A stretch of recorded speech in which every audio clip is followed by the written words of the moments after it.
Dalawang lalaki sa Laguna ang nakabuo ng malalim na relasyon na magkakilala sa social media.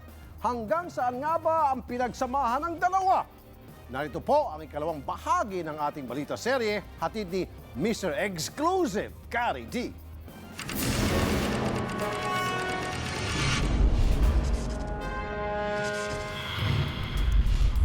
Sa pamamagitan ng social media, isang pagkakaibigan na nabuo sa pagitan ng isang lalaking modelo at isang lalaking estudyante ng medisina. Di kalaunan, ito'y naging seryoso at nauwi sa isang espesyal na relasyon. Relasyon na may malalim na pagtitinginan sa isa't isa.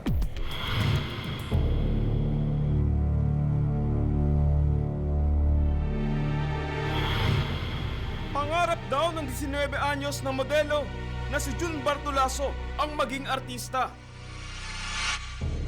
At dahil malalim na ang ugnayan ni na June at Manuel, hindi nagdalawang isip si Manuel na tulungan si June sa mga pangangailangan niya.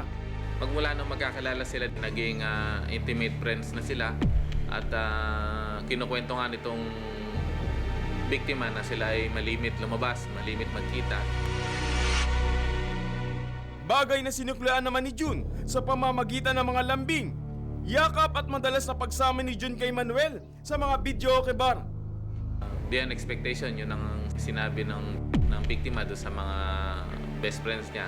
Kaya laging ito yung bukang bibig niya na itong suspect na palagi niya kasama at marami silang mga memorable experience as declared by the witnesses. Matapos gumimik sa mga karaoke, madalas daw sa bahay ni Manuel nagpapalipas ng gabi si Bartolaso. Subalit isang gabi ng Setyembre 5, 2015, isang pangyayari pala ang magaganap na hindi inaasahan ni Bartolaso. Isang gabi habang natutulog daw sa bahay ng kaibigan si Bartolaso, isang bagay daw ang nais mangyari ni Manuel na hindi kayang gawin ni Bartolaso. Ano ang nangyari sa magkaibigan noong September 5? Abangan yan bukas dito sa Balita Serye. Be sure to come back. Use 5 everywhere. Copyright 2016.